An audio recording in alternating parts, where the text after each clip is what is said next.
கர்த்தர் நம்மோடு கூட இடைப்படும்படியாய்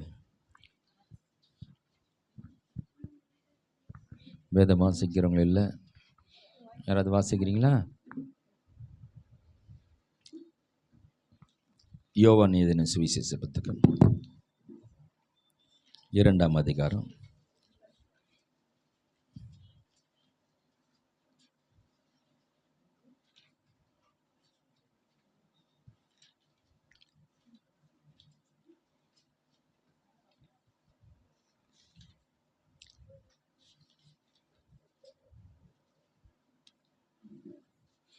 2 வாசிங்க. யோவான் எழுதின சுவிசேஷ புத்தகம் 2ஆம் அதிகாரம் 1 சில வசனங்கள்.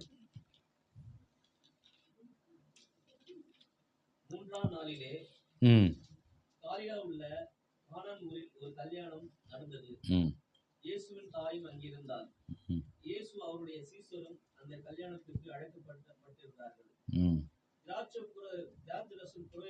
நான் வாசிக்கிறேன். திராட்சரசம் குறைவுபட்ட போது இயேசுவின் தாய் அவரை நோக்கி, அவர்களுக்கு திராட்சரசம் இல்லை என்றாள். அதற்கு இயேசு, ஸ்திரியே, எனக்கும் உனக்கும் என்ன? என் வேலை இன்னும் வரவில்லை என்றார். அவருடைய தாய் வேலைக்காரரை நோக்கி, அவர் உங்களுக்கு என்ன சொல்லுகிறாரோ அதன்படி செய்யுங்கள் என்றார். யூதர்கள் தங்களை சுத்திகரிக்கும் முறைமையின்படியே ஒவ்வொன்றும் 2-3 குடம் தண்ணீர் கொள்ளத்தக்க 6 கற்சாடிகள் அங்கே வைத்திருந்தது. இயேசு வேலைக்காரரை நோக்கி, ஜாடிகளிலே தண்ணீர் நிரப்புங்கள் என்றார். அவர்கள் அவைகளை நிறைய நிரப்பினார்கள். அவர் அவர்களை நோக்கி, நீங்கள் இப்பொழுது முண்டு பந்தி விசாரிப்புக்காரரிடத்தில் கொண்டு போங்கள் என்றார். அவர்கள் கொண்டு போனார்கள். அந்த திராட்சரசம் எங்கே இருந்து வந்ததென்று தண்ணீரை மொண்ட வேலைக்காரருக்கு தெரிந்ததே என்று பந்தி விசாரிப்புக்காரனுக்கு தெரியாததினாலே அவன் திராட்சரசமாய் மாறின தண்ணீரை ருசி பார்த்தபோது மணவாளனை அழைத்து, எந்த மனுஷனும் முன்பு நல்ல திராட்சரசத்தை கொடுத்து ஜனங்கள் திருப்தி அடைந்த பின்பு ருசி குறைந்ததை கொடுப்பான், நீரோ நல்ல ரசத்தை இதுவரைக்கும் வைத்திருந்தீரே என்றான். இவ்விதமாக இயேசு இந்த முதலாம் அற்புதத்தை கலிலேயாவில் உள்ள கானா ஊரிலே செய்து தம்முடைய மகிமையை வெளிப்படுத்தினார். அவருடைய சீசர்கள் அவரிடத்தில் விசுவாசம் வைத்தார்கள். அதன் பின்பு அவரும் அவருடைய தாயாரும் அவருடைய சகோதரரும் அவருடைய சீசரும் கப்பர்நகமுக்கு போய் 11 வரைக்கும் போதும். இந்த சம்பவம் நமக்கு மட்டும் இல்லை, உலகத்துக்கு தெரிஞ்ச ஒரு சம்பவம். தண்ணீரை திராட்சரசமாக மாற்றினார் இயேசு என்ற ஒரு செய்தி இந்த உலகத்துக்கே தெரியும். அந்த அளவுக்கு ஒரு ஃபேமஸான ஒரு விஷயம் இந்த பகுதியில். இதனுடைய விசேஷம்னா, இயேசு இந்த உலகத்தில் முதலாவது செய்த முதல் அற்புதம் இந்த கல்யாண வீட்டில் அவர் தண்ணீரை திராட்சரசமாய் மாற்றினார். இது வரைக்கும் அவர் சொல்லிக்கிட்டு இருந்தார், நான் தேவனுடைய குமாரன், எல்லாம் நிறைய சொல்லிட்டு வந்தார். முதல் அந்த ஊழியத்தில் முதல் அற்புதத்தை செய்த பிறகு தான் அவர் மகிமைப்பட்டார். அநேகர் அவர் மேலே விசுவாசத்தை அதிகமாக வைத்தாங்க. இந்த முதல் செய்யப்பட்ட அற்புதம். சரி, இவர் எத்தனையோ அற்புதங்களை செய்திருக்கிறார் இல்லையா? குஷ்டரோகியை குணமாக்கி இருக்கிறார், குருடுகளுக்கு பார்வை கொடுத்திருக்கிறார், செத்தவங்களை எழுப்பி இருக்கிறார் இல்லையா? 5 அப்பங்களும் 2 மீன்களும் எடுத்து என்ன பண்ணார்? 5000 பேருக்கு பகிர்ந்து கொடுத்திருக்கிறார். பிசாசுகளை துரத்திருக்கிறார், தண்ணீர் மேல் நடந்திருக்கிறார். பல விதமான அற்புதங்களை இயேசு செய்திருக்கிறார். இன்னும் சொல்லப்படாத அதிசயங்களும் அவர் செய்திருக்கிறார். எழுதப்படாத அதிசயங்களும் நிறைய இருக்குது. அவ்வளவும் செய்தவர். முதல் இந்த அற்புதத்தை இந்த கல்யாண வீட்டில் ஏன் செய்யணும்? என் கல்யாண வீட்டை தேர்ந்தெடுக்கணும். ஆண்டவர் எதை எப்போ எதெங்கே செய்தாலும் அதில் ஒரு முக்கியத்துவம் இருக்குது, அதில் ஒரு நோக்கம் இருக்குது. அவர் ஒவ்வொன்றும் யோசித்து மிக அழகாக நேர்த்தியாய் அழகாய் செய்கிற ஒரு தேவன். அப்போ இந்த கல்யாண வீட்டை அவர் செலக்ட் பண்ணுறேன்னா அதுக்கு ஒரு நிச்சயமாக ஒரு காரணம் இருந்திருக்கணும். ஏதோ போகிற போக்கில் ஏதோ அற்புதம் செய்தாலும் நிறைய செஞ்சார், அது வேறு விஷயம். ஆனால் முதல் இந்த கல்யாண வீட்டில் தான் அந்த அற்புதம் பண்ணணும்ன்ற அவர் செலக்ட் பண்ண ஒரு முக்கிய காரணம் இருக்குது இல்லையா? அது குறித்து நம்ம பார்க்கலாம் இல்லையா? இந்த வேதத்தினுடைய பகுதியில் முதலாவது நம்ம ஆதியாம் புத்தகத்தில் வாசித்தோம்னா, முதலாவது அங்கே ஆண்டவர் ஆதாமை படைத்து ஏவாளையும் படைத்து முதலுக்கு அவங்களுக்கு என்ன பண்ணுறாரு? கல்யாணம் பண்ணி வைக்கிறாரு. கல்யாணம். ஆமாம். அப்போ வேத புத்தகம் முதலாவது எங்கே ஆரம்பிக்குது? கல்யாணத்தில் தான் ஆரம்பிக்கிறது. அது மாத்திரமல்ல, இந்த வேத பக்கத்தின் முடிவாகிய வெளிப்படுத்தின விசேஷம் அந்த கடைசி அதிகாரத்தில் மணவாளனை குறித்து எழுதுகிறது. அது மாப்பிள்ளையை குறித்து எழுதுகிறது. அந்த பகுதி கூட யாராவது வாசிக்கலாமே? வெளிப்படுத்தின விசேஷம் 22ஆம் அதிகாரம் 17வது வசனம்.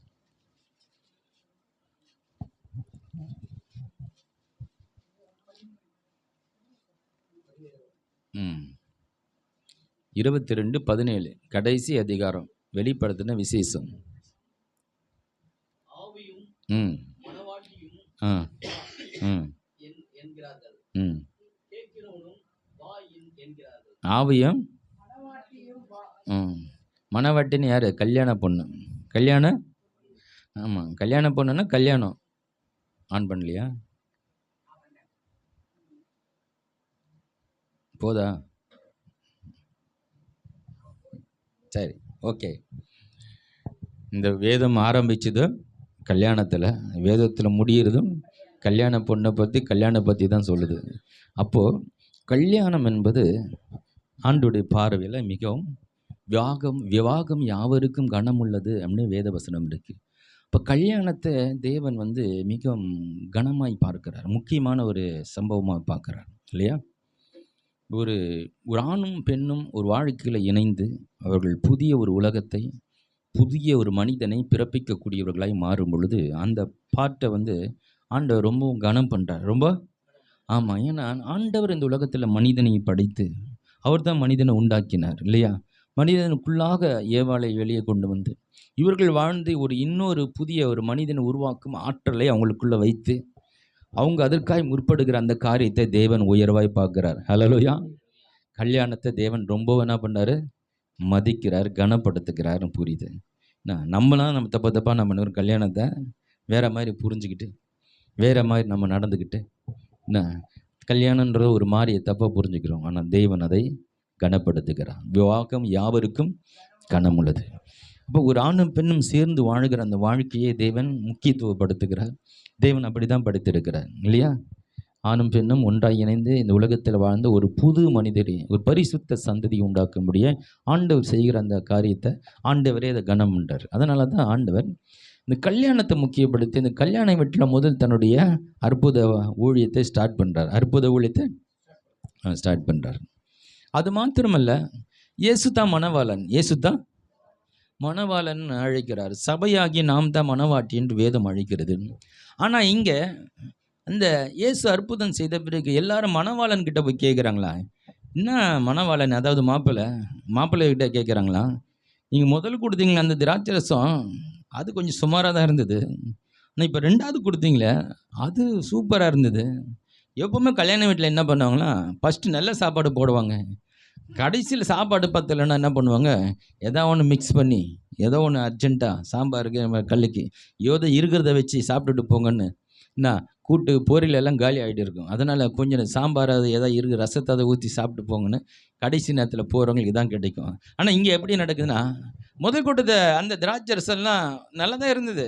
ஆனால் இப்போ ரெண்டாவது கடைசியாக கொடுக்குறாங்க பாரு, அது அதை விட ரொம்ப சூப்பராக இருந்தது. ரொம்ப ரொம்ப டேஸ்ட்டு. சாப்பிட்டு ரெண்டாவது வீட்டு சாப்பிட்டுருப்பாங்க பொழுது. அதனால தான் இவங்க சாப்பிட்டு பார்த்துட்டு என்ன சொல்கிறாங்க, சில 2 பந்தி சாப்பிட்றவங்களாம் இருக்கிறாங்களே, நான்வெஜ்ஜில் ஒரு ஒரு ஒரு ஒரு பிளேட் விட்டுட்டு வந்துட்டு, இங்கே சாம்பார் ரசம்லாம் இருக்குது, இங்கே கொஞ்சம் சாப்பிடுவோன்னு சொல்லிட்டு இங்கே கொஞ்சம் சாப்பிடுவோம், ரசத்துக்காக இங்கே ஒரு பிளேட் அடிக்கிறது. அந்த மாதிரி ஆள் போல இருக்குது இவர் இல்லையா? இவங்க ஏற்கனவே அந்த திராட்சை ரசம் அவனெல்லாம் சாப்பிட்டுட்டாங்க. அடுத்த ரவுண்டு சாப்பிட்டு பார்த்துக்கிறான், இதுன்னா அது வித்தியாசமாக இருக்கே, சூப்பராக இருக்கே அப்படின்னு தான் போய் மணவாளனை கேட்குறேன். என்ன நீ முதல் கொடுத்தது அவ்வளோவா நல்லா இல்லை, இப்போ ரெண்டாவது கொடுத்தது ரொம்ப சூப்பராக இருக்கு, ஏன் இவ்வளோ நாளாக வச்சுன்னு இருந்த அப்படி கேட்குறாங்க. அப்போது ஒருவேளை அந்த திராட்சை ரசம் குறைவுபட்டு இருந்தால் அந்த மணவாளனுக்கு மிகப்பெரிய அவமானம். பெரிய ஆமாம் இல்லையா? கல்யாண வீட்டில் சாப்பாடு போடுற வேலை யார் எடுத்துக்கிறது? அன்றைக்கும் மாப்பிள்ளை வீட்டை எடுத்துக்கிறாங்க இல்லையா? வந்தவங்களுக்கு சாப்பாடே இல்லைன்னா யாரை போய் கேட்பாங்க? ஸ்ட்ரைட்டாக போய் மாப்பிள்ளை கேட்பாங்க, என்ன ஏன் கல்யாணம் பண்ணுற நீ, உங்கள் கல்யாண வீட்டுக்கு வந்தோம், ஒன்றுமே சாப்பிடாம வந்துட்டோம்.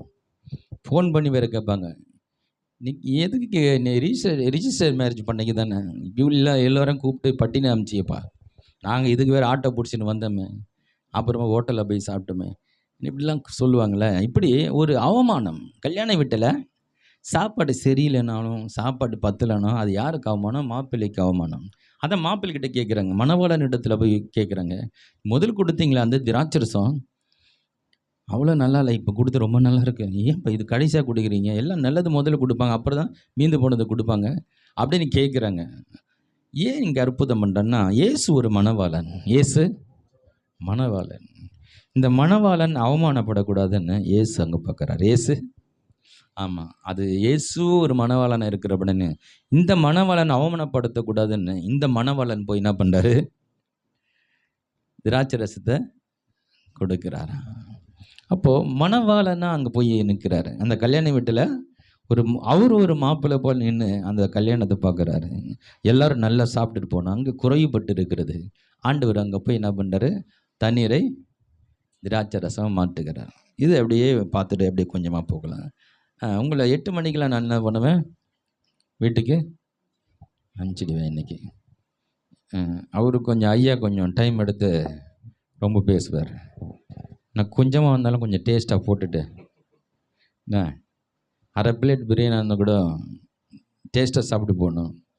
ஒரு பிளேட்டு சாப்பிட்றத விட அரை பிளேட்டை டேஸ்ட்டாக பரவாயில்ல, நல்லா இன்னும் கொஞ்சம் சாப்பிட்ருக்கலாமே அப்படி இருக்கணும். ஆனால் கம்மியாக தான் போடணும், அப்போ தான் இன்னும் சாப்பிடலாமன்னு இருக்கும். மூக்கு பிடிக்க சாப்பிட்டுன்னு வச்சுக்க, சோர்ந்து ஒரு மாதிரி படுத்துடுங்க, போதையாகி இன்னும் மந்தமாகி அப்படியே தூங்கிடுவீங்க. அப்படி இல்லை, டேஸ்ட்டாக இருக்கணும், கொஞ்சமாக போடணும். இன்னும் கொஞ்சம் போடுவாரா, இன்னும் கொஞ்சம் போடுவாரா, ஒரு ஏக்கத்தை உண்டு பண்ணி அனுப்பிச்சிடணும். அப்போ தான் அடுத்த வாரம் பசியாக வருவாங்க. பசியாக, ஆமாம், அந்த அரை வயிற்று சாப்பாடு தான் உடலுக்கு ரொம்ப ஆரோக்கியம், ரொம்ப. ஆமாம் ஆமாம், கொஞ்சம் வயிறு கொஞ்சம் காலியாக இருக்கணுன்றாங்க, அதுவும் ஒரு நல்லது, அதுவும். ஆமாம், ஓகே. இப்போ ஒரு காரியத்தை அப்படியே சொல்லிட்டு வரேன். இந்த இயேசு இங்கே செஞ்ச அற்புதம் இருக்குல்ல, இங்கே யாரும் விசுவாசித்து நடக்கலை இல்லையா? யாராவது இயேசு அற்புதம் செய்வார் அப்படின்னு நினச்சாங்களா? நினைக்கல இல்லையா? யாருடைய விசுவாசத்தில் நடந்ததா? யாரும் எதிர்பார்த்தாங்களா? இல்லை மரியாள் எதிர்பார்த்தாங்களா? மரியாள் கம்ப்ளைண்ட் பண்ணுறாங்க. கம்ப்ளைண்ட்டு, திராட்சை ரசம் குறைபட்டு இருக்கிறது அப்படின்னு இயேசுக்கிட்ட போய் சொல்கிறாங்க. இயேசு அற்புதம் செய்வாரா செய்ய மாட்டார்னா அவங்களுக்கு தெரியாது, ஏன்னா ஏற்கனவே செஞ்சதே இல்லை. இயேசு இது வரைக்கும் எந்த ஒரு அற்புதம் செய்யாதனால இயேசு இங்கே என்ன பண்ண போகிறான்னு அவங்களுக்கே தெரியாது. அப்போது இங்கே இந்த அற்புதத்தை பண்ண போகிறாருன்ற ஒரு விஷயம் யாருக்குமே தெரியாது, ஆனால் இயேசுக்கு மாத்திரம் தான் தெரியும். அதனால் இவர் அற்புதம் செய்வாருன்னு யாரும் விசுவாசிக்கவும் இல்லை, எதிர்பார்க்கவும் இல்லை. எதிர்பாராத ஒரு அற்புதத்தை ஆண்டவர் செய்கிறார். ஹல்லேலூயா. இதோட ரகசியம் என்ன தெரியுமா? நான் உங்களுக்கு சொல்லுகிறேன். நாம் எல்லாரும் என்ன செய்கிறோம் என்றால் அற்புதத்தை எதிர்பார்க்குறோம், அற்புதத்தை. ஆமாம், ஆனால் இயேசு நம்ம கூட இருக்கிறது மாபெரும் அற்புதம். ஹல்லேலூயா. இந்த ரகசியம் தெரிஞ்சனா அற்புதத்தை எதிர்பாங்க. என் கூட இருக்கிறாருப்பா ஆண்டவர், அவர் எங்கே என்ன செய்யணும்னு கரெக்டாக செய்வார் என்ற மாபெரும் விசுவாசம். ஹல்லேலூயா. அப்போ அற்புதமே நம்ம கூட இருக்கு. அற்புதத்தை அவர் செய்கிற அற்புதம் பெரிய விஷயம் இல்லை, அவரே அற்புதமானவர். ஹல்லேலூயா இல்லையா? அவர் பேர் என்ன? அதிசயமானவர். ஹல்லேலூயா. அவர் பேர் அதிசயமானவர். அவரே அற்புதமான, அவர் என் கூட இருக்கிறாரு. அற்புதம் நடக்குது பெரிய விஷயம் இல்லை, அற்புதங்கள் எல்லாம் தானாக நடக்கும். ஹல்லேலூயா. அப்போ ஆண்டவர் நம்மோடு இருக்கிறது தான் மாபெரும் அற்புதம். நான் உங்களுக்கு சொல்லுகிறேன், எதுவும் எதிர்பார்க்குறீங்களா வாழ்க்கையில்? ஆண்டவரே இதை செய்ய மாட்டீங்களா, இதை நீங்கள் தர மாட்டீங்களா, இது எனக்கு கிடைக்காதா? வாழ்க்கையில் அநேக காரியங்களே ஆண்டவரிடத்தில் நாம் எதிர்பார்க்கிறோம். நான் உங்களுக்கு சொல்லுகிறேன், நீங்கள் எதிர்பார்ப்பது தவறே அல்ல. அவரிடத்தில் நீங்கள் எதிர்பார்க்கலாம், அவர் நிச்சயமாக செய்வார். ஆனால் அதுக்கு முன்னாடி ஒரு ரகசியத்தை புரிஞ்சுக்கிங்க. இந்த ஆண்டு உங்களுக்கு கூட நடந்து வர்றாருல, உங்க கூட இருக்கிறாருல, உங்கள் அங்கலாய் போய் பார்க்கிறாருல, உங்கள் இதயத்தினுடைய ஆழங்களை பார்க்க நீ என்ன நினைக்கிறன்னு அவருக்கு தெரியும். உன் வாயிலே சொல் பிரபாதத்திற்கு முன்னமே அவைகள் எல்லாம் அவர் அறிந்திருக்கிற தேவனா இருக்கிறார். அப்போ நம்முடைய தேவை என்ன என்பது நாம் சொல்லுவதற்கு முன்பாக அவர் அறிந்திருக்கிறார். ஹல்லேலூயா. எத்தனை பேர் நம்புறீங்க? நான் ஜெபம் பண்ணி ஆண்டவர்கிட்ட சொன்னதான் அவருக்கு தெரியும்னு எத்தனை பேர் நம்புறீங்க? இல்லைங்க, என்னை பற்றி 100% அவருக்கு தெரியும். நான் எந்த மாதிரி சூழ்நிலை போய் கொண்டு இருக்கிறேன், என்னுடைய பாதை எப்படிப்பட்டு இருக்கிறது, அவருக்கு எல்லாமே நல்லா தெரியும். இன்னும் ஒன்று சொல்லட்டுமா, நம்ம நடக்கும்போது தான் அந்த விஷயத்தை பார்க்குறோம். அந்த அந்த பிரச்சனை வந்த பிறகு தான், ஐயோ பிரச்சனையே வந்துச்சேன்னு பார்க்குறோம். ஆனால் அது வருவதற்கு முன்பாக இது உன் வாழ்க்கையில் வரப்போகிறது என்பதை தேவன் அறிந்திருக்கிறார். ஹல்லேலூயா. அன்னைக்கு நேரங்களில் ஆண்டவர் இதை குறித்து நமக்கு எச்சரிப்பும் தருவார். மகனே, நீ ஒரு ஆபத்து உன்னை நோக்கி கடந்து வருகிறது, எச்சரிக்கையாயிரு. இப்படியே என்ன பண்ற, கோட்டை விட்டுறாத. எதையோ இந்த பக்கம் பார்த்தன இந்த பக்கம் கொஞ்சம் பாரு. ஒரு ஆபத்து வந்து கொண்டு இருக்கிறது, நீ ஒதுங்கிக்கொள், நகர்ந்து கொள். இன்னும் அநேக முறையே ஆண்டோட பிள்ளைகளுக்கு ஆண்டவர் எச்சரிப்பார். அவருக்கு முன்கூட்டியே தெரியும் உன் வாழ்க்கையில் என்னெல்லாம் நடக்க போகுது என்பதை அவர் நன்றாய் அறிந்திருக்கிறார். அநேக தேவ பிள்ளைகள் தேவனோடு நடக்கிறவர்களுக்கு அதை முன்கூட்டியே ஆண்டவர் சொல்லுவார். நகர்ந்து கொள், ஒதுங்கி கொள், நகர்ந்து கொள், ஒதுங்கி கொள் என்றுவார். நாம் அவர் சத்தத்தை கேட்கறது இல்லை. அவர் சத்தத்தை போய் நெடுக்க போய் அதில் பிரச்சனையில் மாட்டிக்கிட்டு ஆண்டவரை எனக்கு ஏன் எனக்கு ஏன் எனக்கு ஏன் அவரை கேள்வி கேட்டுட்டு இருக்குது. கர்த்தர் நாம கூட இருக்குது. அற்புதங்க. ஹல்லேலூயா. அப்போ அற்புதமான தேவன் நம்மோடு இருக்கிறார் இல்லையா, அதுவே மாபெரும் அற்புதம். அந்த அற்புதம் தேவன் நம்மோடு இருக்கும்போது அற்புதம் பெருசா, அற்புதத்தை செய்கிறவர் பெரியவரா? ஹலோ ஐயா, என்கிட்ட நான் உங்களுக்கு எல்லாருக்கும் 1000 ரூபாய் கொடுக்குறேன், 1000 ரூபாய் கொடுக்குறேன். அந்த 1000 ரூபாய் உங்களுக்கு பெருசா, கொடுத்த நான் பெருசா? குத்துதானே பெருசு இல்லையா? அப்போ அற்புதத்தை செய்கிறவர் அற்புதம் செய்வார், அது ரெண்டாவது விஷயம். அற்புதத்தை உனக்கு செஞ்சுட்டா அந்த அற்புதம் பெருசா, அற்புதத்தை செய்கிறவர் உங்க கூட இருக்கிற அது பெருசா? செய்கிறவர் கூட இருக்கிறது தான் ரொம்ப பெருசு. அப்போ அதுதான் நம்முடைய சந்தோஷம், அதுதான் நம்முடைய சமாதானம், அதுதான் நம்முடைய பலன், அதுதான் நமக்கு எல்லாமா இருக்கிறது. அப்போ அற்புதங்கள் எதிர்பார்க்கறது தப்பு இல்லை. ஆண்டவர் நமக்கு ஏற்ற காலத்தில் நேர்த்தியாய் அதினதின் காலத்தில் நமக்காக நேர்த்தியாக செய்வார் இல்லையா? இப்போ நம்ம 2 பேரும் நடந்து போகிறோம், நடந்து போகும்போது 2 பேருக்கும் சோர்வு ஏற்படுது, 2 பேருக்கும் பசி எடுக்குது. ஒருத்தர் கூட நடந்து வரார்ல, அவரு கடவுள், அவருக்கு பசியும் இல்லை, சோரம் துண்ண போகிறதில்ல, அவருக்கு பசியும் எடுக்க போகிறதில்ல இல்லையா? அவருக்கு அது தேவையும் இல்லை, அவர் ஆவியாக இருக்கிறார். அவரும் நானும் சேர்ந்து போகிறோம். ஆனால் நான் சரீரத்தில் இருக்கிறேன். நான் ஆமாம், கொஞ்ச நேரம் நடந்தால் சோறு வரலாம், கொஞ்ச நேரம் உட்காரலாம், இளைப்பாறலாம், பசி எடுக்கலாம், இல்லை கால் வலிக்கலாம். இதெல்லாம் மனித சரீரத்தில் இருக்கிறபடினாலே தொடர்ந்து நம்ம இயங்கும் போது இப்படிப்பட்ட காரியங்கள் ஏற்படலாம். அப்போ தேவன் நம்மோடு கடந்து வராரு, நம்ம நடந்து போகிறோம். அவருக்கு சோர்வும் வராது, நமக்கு சோறு வரும், பசி எடுக்கும். கூட வரவருக்கு தெரியுமா தெரியுதா? நிச்சயமாக. இவ்வளோ தூரம் நடந்து வரும், மணி 1 மணி ஆயிடுச்சு, சாப்பிட்ற நேரம்னு நாம் அவருக்கு சொல்லணுமா? அவருக்கு தெரியுமா? ஏன்னா அவர் சகலத்தையும் அறிந்திருக்கிறவர். சகலத்தையும். ஆமாம். ஸ்கூலில் ஃபீஸ் கட்டணும்னு நீ சொல்லி அவருக்கு தெரியணுமா? நீ சொல்கிறதுக்கு முன்னாடி அவருக்கு தெரியுமா? அவருக்கு எல்லாமே தெரியும். சொல்லுவோம், என் தேவன் என்னை ஆராய்ந்து அறிந்திருக்கிறார். இந்த சங்கீதக்காரன் அதை அழகாக புரிஞ்சுக்கிட்டு அவன் சொல்கிறான், அவர் என்னை ஆராய்ந்து அறிந்திருக்கிறார். நடந்தாலும் படுத்திருந்தாலும்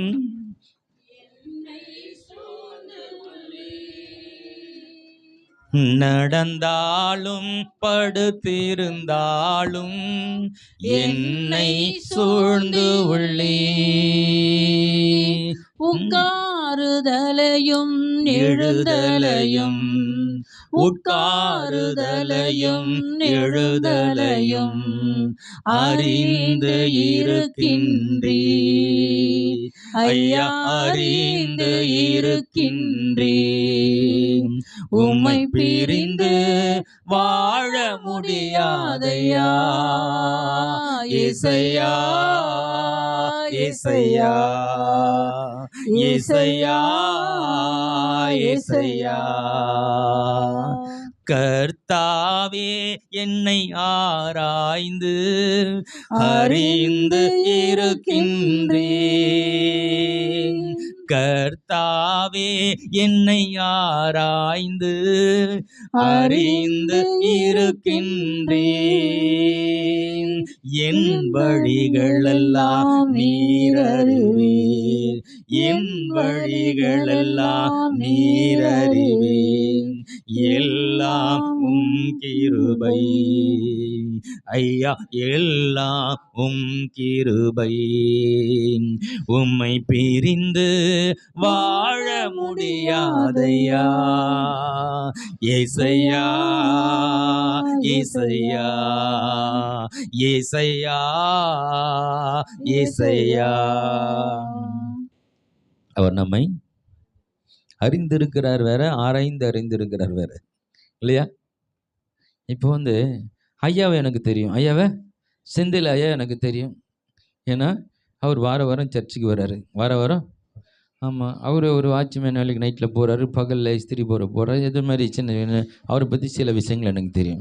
அவங்க ஒய்ஃப் எனக்கு தெரியும், அவங்க பிள்ளைங்கள் எனக்கு தெரியும், அவங்க இங்கே வீடு இருக்கிறாங்க எனக்கு தெரியும். அதுக்கு மேலே என்ன தெரியும்? அதுக்கு மேலே ஒன்றும் தெரியுது. அதுக்கு மேலே அப்போ அவரை நான் அறிந்திருக்கிறேன், அவரை பற்றி ஏதோ எனக்கு தெரியும். ஆனால் ஆராய்ந்து அறிந்திருக்கிறது வேற. ஆராய்ந்து, உன்னை பற்றி யாருக்குமே தெரியாது, யாருக்குமே அந்த தெரியாததெல்லாம் அவர் அறிந்திருக்கிறார். இன்னும் கேட்டால் உன்னை பற்றி உனக்கே தெரியாது, அதையும் அவர் அறிந்திருக்கிறார். ஹல்லேலூயா. என் வாழ்க்கையில் நான் அநேக காரியங்களை நான் கண்டு கொண்டேன். நான் வயதாக ஆக வயதை நான் கடந்து வரும்போது என்னை பற்றி அநேக காரியங்கள் இப்போ தான் நான் உணர்றேன். ஏன்னா இப்போ தான் அதுவே புரியுது. என்னை பற்றி எனக்கு இப்போ தான் தெரியுது. இவனால எனக்குள்ளே இப்படிப்பட்ட காரியம் இருக்கிறது எனக்கு தெரியலையே, இது எனக்கு தெரியாமல் போச்சேன்னு இப்போ தான் அது புரிஞ்சுக்கிறேன். இத்தனை வயது ஆகும்போது எனக்கு புரியுது. அப்போ நான் இன்னும் வயதாக இன்னும் அநேக காரியங்கள் எனக்கு புரிய வரும். அநேக காரியங்களை அப்போ தான் எனக்கு விளங்கும். அப்போ விளங்காததெல்லாம் இன்னும் விளங்கும். அப்போது என்னையும் நான் இன்னும் முழுசாக அறிஞ்சிக்க முடியல, இல்லையா? இன்னும் நான் கடவுளை ஒரு பக்கம் அறிஞ்சிக்கணும், என்ன ஒரு பக்கம் அறிஞ்சிக்கணும். இதில் நான் முழுமை அடையலை.